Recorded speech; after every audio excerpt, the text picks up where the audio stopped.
Robinette, why'd you shower with your daughter? Just tested positive for the mysterious air virus that hasn't affected anybody for years. Cause that's totally believable and stuff and not a diversion. Bro is cooked and they know it. The surge of support around Donnie and the clear and obvious deterioration of this dude's health is becoming a huge problem where they basically can't win and they know it. This is no doubt the precursor to an allegedly medical-based candidate switch. Will these serpents just let this aging demon live out his ailing years at home, soiling his depends with oatmeal slop and hanging out with his Parmesan vacuum son? Bro is so cooked, and they'd be better off running Krusty the Clown and using that money that they stored up than just having Slow Byron lose outright. Because when they lose, they could blame it on the fact that their hero, Slow Byron, the shower with your daughter, man. Oh, well, we had a medical thing, and it wasn't our fault, and now we have this terrible guy. As opposed to it being their own incompetence. Because there will be no incumbent in 2028. So at the least what they could do is see how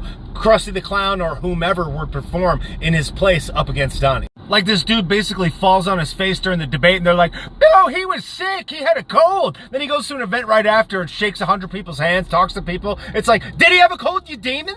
These demons should just let this Sogbag fade away and deteriorate at home outside of the public eye where he could pretend his granddaughter doesn't exist while he's not getting paid by the taxpayer. I wouldn't be surprised if we see Throat Goat top ticket with Gavin as the vice. Or maybe they'll call on Pete Buttgig to somersault out of a pothole that he couldn't fix with a diaper bag for the baby he just purchased. Either way, we live in a trash hole. So hopefully there's not any more Jason-born 20-year-old soggy degen types on an open rooftop in broad daylight for the next 6 months. Tonight on CNN, an upside-down 13-year-old they-them that grew up with one eye just broke into Fort Knox accidentally with a Cheeto that he found on the ground outside and a paperclip that someone gave him. Oh, this just in. A woman child in a wheelchair just broke into the White House.